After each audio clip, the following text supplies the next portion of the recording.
Assalamu alaikum students. Welcome in the class of environmental chemistry. As you people know that we are studying about heavy metals and today in this lecture we will discuss about the method of atomic emission spectroscopy and atomic absorption spectroscopy for the determination of heavy metal in water samples. Atomic emission और atomic absorption spectroscopy के मतलब हमने पिछले lecture में भी study किया था और हमने ये देखा था how advantageous atomic absorption and atomic emission spectroscopy is. लेकिन उसमें ये था कि जो एटॉमिक एमिशन या एटॉमिक एब्जॉर्प्शन जो स्पेक्ट्रोस्कोपी है हम हैवी मेटल्स की कॉन्टेमिनेशन डिटर्मिनेशन के लिए सिर्फ उसी वक्त यूज कर सकते हैं जब हैवी मेटल्स की एक एप्रिशिएबल अमाउंट सैंपल के अंदर प्रेजेंट हो। और फिर हमने ये भी देखा था कि अगर सैंपल के अंदर हैवी मेटल की माइन्यूट मिकदार प्रेजेंट है then we can use inductively coupled plasma technique with atomic absorption spectroscopy। जी, अब ये एटॉमिक एब्जॉर्प्शन जो स्पेक्ट्रोस्कोपी है वो होता क्या है? This involve the study of absorption of radiant energy usually visible by neutral atoms in the gaseous state. So as we know that this technique that is this spectroscopic technique इसमें क्या है कि जो रेडिएंट एनर्जी है उसको sample absorb करता है और सैंपल के अंदर न्यूट्रल एटम्स जो गैसियस स्टेट में प्रेजेंट होते हैं वो इस एनर्जी को एब्जॉर्ब करते हैं। If the light of the resonance wavelength passes through a flame containing the atoms, then part of the light will be absorbed and the extent of the absorption will be proportional to the number of ground state atoms present in the flame। तो actually क्या है कि इसमें हम एक flame use करते हैं। This may be from Meker type burner. Meker type burner के मतलब मैंने लास्ट लेक्चर में बहुत डिटेल से बताया था। तो अब इसमें क्या है कि अगर लाइट जो है resonance wavelength passes through a flame containing the atoms, यानी फ्लेम के अंदर जो एटम्स हैं उसके अंदर अगर एक लाइट जो है वो गुजारी जाए, ठीक है, और फ्लेम के अंदर जो एटम्स होंगे जाहिर है वो उस एलिमेंट के होंगे, उन एलिमेंट्स या एलिमेंट के होंगे जिसको हम क्वालिफाई या क्वांटिफाई करना चाहते हैं। तो अब यहाँ पर रेजोनेंस का वर्ड यूज हुआ है, इससे क्या मुराद है? एक्चुअली एटम्स जो हैं उसी लाइट को एब्जॉर्ब करेंगे जो जिसकी वेवलेंथ जो है एटम्स के जो डिफरेंट एनर्जी लेवल हैं उसके साथ रेजोनेट करेगी, ठीक है, उसके साथ वो मैच करेगी। अदरवाइज तो एटम्स बिल्कुल भी एनर्जी को एब्जॉर्ब नहीं करेंगे। तो सिर्फ part of light will be absorbed and the extent of absorption will be proportional to the number of ground state atoms present in the flame। ठीक है, अब ग्राउंड स्टेट में जितने भी एटम्स उस फ्लेम में प्रेजेंट होंगे उसमें भी वो वाला प्रोपोर्शन एटम का इस लाइट को एब्जॉर्ब करेगा, पार्ट ऑफ लाइट को एब्जॉर्ब करेगा। क्योंकि एटम्स ने देखें एक्साइटेड स्टेट पे, एटम्स के अंदर मौजूद इलेक्ट्रॉन्स ने एक्साइटेड स्टेट पे जाना है, लोअर एनर्जी लेवल से हायर एनर्जी लेवल पे जाना है। तो एटम्स लाइट का या इलेक्ट्रोमैग्नेटिक रेडिएशन का वही पार्ट एब्जॉर्ब करेगा जिसकी वेवलेंथ उन दोनों जो लोअर एनर्जी लेवल है और जो अपर एनर्जी लेवल है उन दोनों लेवल्स के डिफरेंस ऑफ एनर्जी के बराबर होगी। एटम सिर्फ वही लाइट जो है वो एब्जॉर्ब करेगा और बाकी लाइट जो है वो उसकी एमिशन हो जाएगी। अब देखें इसकी बेस्ट एग्जांपल कि हर जो एटम है वो पर्टिकुलर वेवलेंथ की लाइट एब्जॉर्ब करेगा, वो ये वाली है। Atoms absorb light at a definite wavelength depending upon the nature of the element. Example given sodium absorbs at 589 nanometer. तो इस तरह से भी एलिमेंट्स की आइडेंटिफिकेशन हो जाती है क्योंकि वो स्पेसिफिक वेवलेंथ ऑफ लाइट को एब्जॉर्ब करते हैं। Light at this wavelength has adequate energy to excite atoms to another electronic state. Okay, so these are the laws of relationship between absorption of radiation and molar concentration. मैं deeply इसमें नहीं जाऊंगी because I suppose that you people have studied these laws in number of other courses as well. Anyways, we will see because this will make the basis of atomic absorption and atomic emission spectroscopy.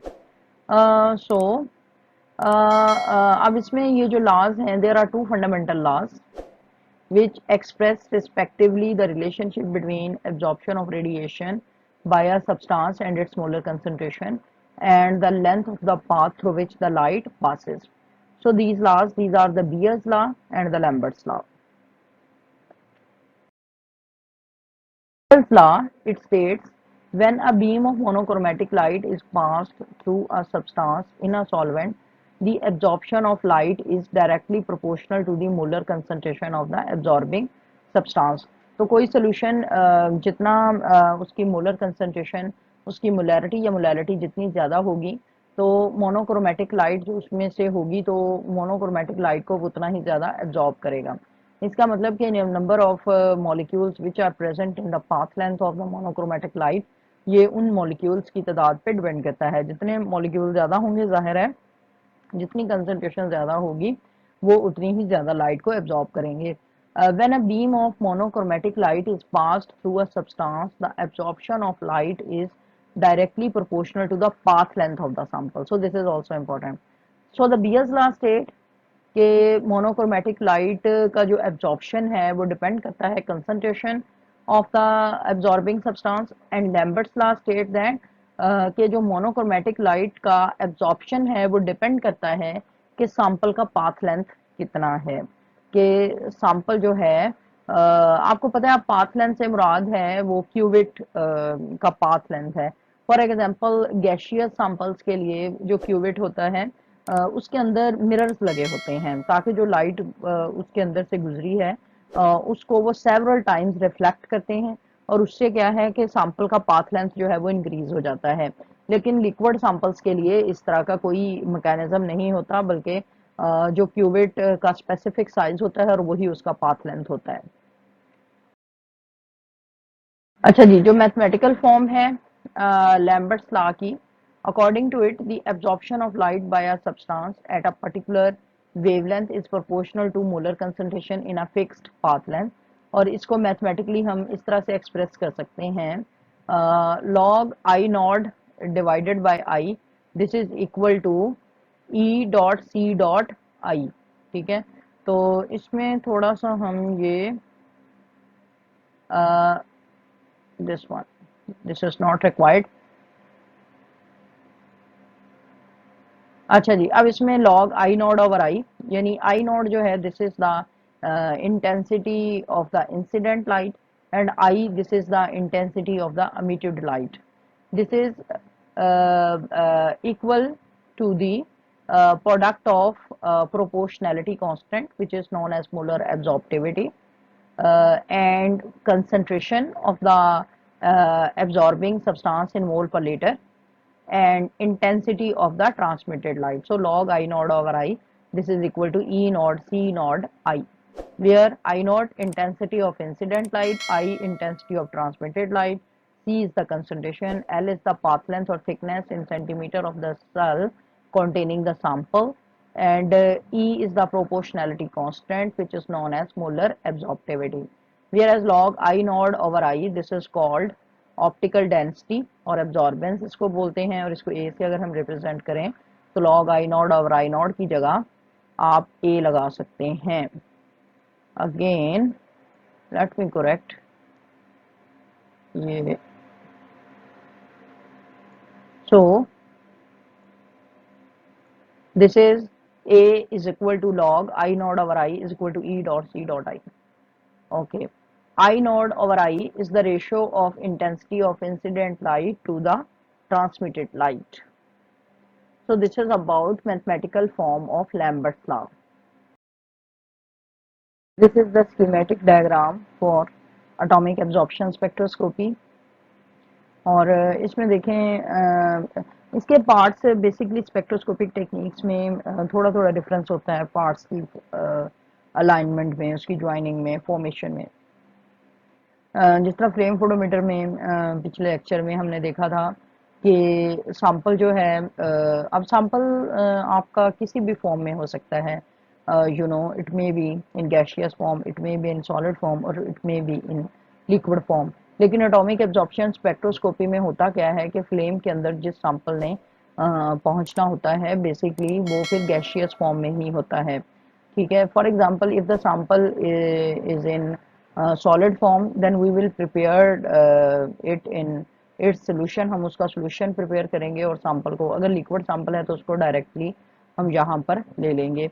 अब इस side से हम ये oxygen add करेंगे, ठीक है, oxidant add करेंगे और इस साइड से हमने ये फ्यूल इंजेक्ट करेंगे।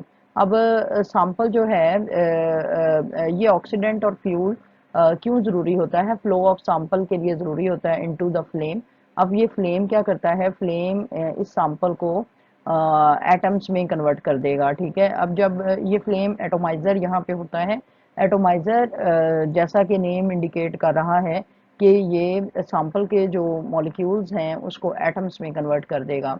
ठीक है, अब this is the very important part of the atomic absorption spectrometer which is hello cathode lamp. ठीक है, और ये हेलो कैथोड लैंप उसी मेटल का बना होता है जिस मेटल को हमने इस फ्लेम के अंदर, जिसकी एस्टिमेशन उस सैंपल के अंदर करनी होती है। फॉर एग्जांपल अगर हम सोडियम की बात करें तो अगर ये hello cathode lamp sodium metal का बना हो तो सोडियम आपको पता है पिछली स्लाइड पे हमने देखा कि सोडियम जो है वो 589 नैनोमीटर पे सोडियम के एटम्स 580 नैनोमीटर की वेवलेंथ को एब्जॉर्ब करते हैं।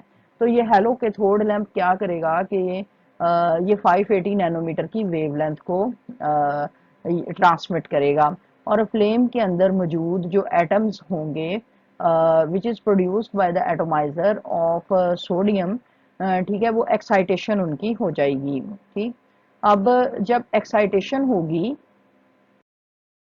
ठीक है, अब एटम्स इस वेवलेंथ को विच इज ऑफ 589 नैनोमीटर, इस वेवलेंथ को एब्जॉर्ब करके वो एटम्स लोअर एनर्जी लेवल से, फॉर एग्जांपल सोडियम की हम बात कर रहे हैं, वो हायर एनर्जी लेवल पे चले जाएंगे और कुछ लाइट जो एब्जॉर्ब नहीं होगी वो लाइट इस हेलो कैथोड लैंप की वो आगे ट्रांसमिट हो जाएगी मोनोक्रोमेटर तक। ठीक है, मोनोक्रोमेटर जो है इस लाइट को डिटेक्टर तक भेजेगा और डिटेक्टर इस लाइट को एम्पलीफाई करके फिर ये रीड आउट डिवाइस जो है इससे हमारे पास सिग्नल मिल जाएगा। तो इस तरह से एटॉमिक एब्जॉर्प्शन स्पेक्ट्रोमेट्री के जरिए वो वाली लाइट जो एब्जॉर्ब की है एटम्स ने in order to go to the high state higher energy level, वो हम मेजर कर सकते हैं। Now we will see what is atomic emission spectrometry. Atomic emission spectrometry pertains to electronic transitions in atoms which use an excitation source like flames, arcs or sparks and argon plasma sources, etc. Emission spectrometry is related to atoms. It was known that many metallic elements under suitable excitation emit radiations of characteristic wavelengths in visible region. The use of this fact has been made in the qualitative analysis of alkali and alkaline earth metals, which impart characteristic colors to the flame. Emission spectrometry is concerned with the characteristic radiations produced when atoms are excited. So this is all about atomic emission spectroscopy. Actually जब हम alkali alkaline earth metals को flame के अंदर लेते हैं तो उनके atoms की एक्साइटेशन हो जाती है और जब वो लोअर एनर्जी लेवल पे आते हैं then they emit radiations in the visible region और एटॉमिक एमिशन स्पेक्ट्रोमेट्री में इसी एमिशन को मेजर किया जाता है। अब जो एमिशन स्पेक्ट्रोस्कोपी है उसका प्रिंसिपल क्या है, as I have said in the previous slide के जब उनकी एक्साइटेशन होती है तो वो फिर एक्साइटेशन में हायर एनर्जी लेवल पे जाते हैं और हायर एनर्जी स्टेट जो है वो अनस्टेबल होती है, इसलिए they revert to the lower energy state और जब वो लोअर एनर्जी स्टेट में आते हैं then the elements they emit radiations in the form of discrete wavelength. ठीक है, एक खास वेवलेंथ की लाइट को वो एमिट करते हैं और उससे हमारे पास स्पेक्ट्रल लाइंस आती हैं। ठीक है, अब इन स्पेक्ट्रल लाइंस का जो है ना एनर्जी के साथ रिलेशनशिप है, वो किस तरह से कि जो spectral wavelength of this spectral line this is inversely proportional to the energy difference. और ये तो हम जानते हैं कि वेवलेंथ और एनर्जी डिफरेंस जो है these are inversely proportional. Actually क्या है कि जो this depends upon the initial and final energy level. अगर इनिशियल और फाइनल एनर्जी लेवल के दरमियान डिफरेंस ज़्यादा होगा, तो ज़ाहिर है डिफरेंस ऑफ एनर्जी भी ज़्यादा होगा, तो वेवलेंथ शॉर्ट होगी। Energy and wavelength these are inversely proportional. और अगर initial and final energy level के दरमियान डिफरेंस कम होगा तो वेवलेंथ ज़्यादा होगी। और अगर वेवलेंथ अगर वो ज़्यादा होते होते विजिबल रीजन में फॉल कर जाए, यानी 400 से 800 नैनोमीटर में, तो फिर वो जो है उसको हम देख सकते हैं। अब इसमें चूंकि कोई भी दो elements they do not have identical energy level, so no two elements they will have the same spectra. When the atoms of the sample are excited to higher electronic energy levels in flame, so as I have said, जब higher energy level और lower energy level का difference जो है visible region में fall कर जाए, difference of energy, तो वो फिर रेडिएशन एमिट करेंगे in the visible and UV region of the electromagnetic spectrum, जिसको हम मेजर कर सकेंगे। Emission intensities may be measured to analyze for metals, especially alkali and alkaline earth metals. When the salt of some metals are introduced into a flame, they impart characteristic color to it. For example, sodium salt, it gives an intense yellow orange color. So this is important from MCQ point of view कि sodium का salt जो है intense yellow orange colour देता है। ये तो flame test में भी हमने किया हुआ है। This is the basis of flame test used in qualitative analysis. The thermal energy of a gas air flame is quite low since the temperature is usually less than 2000 Kelvin and only those transitions of low energies are excited. The characteristic colored flame of elements such as sodium and potassium are well known. Their flame emission line in the visible region are readily observed through a spectroscope.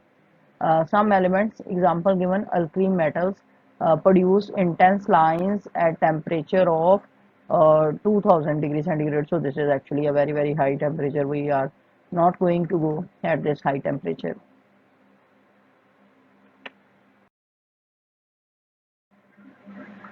Thank you very much for this lecture. If you have understood, please subscribe, like and share. Allah Hafiz.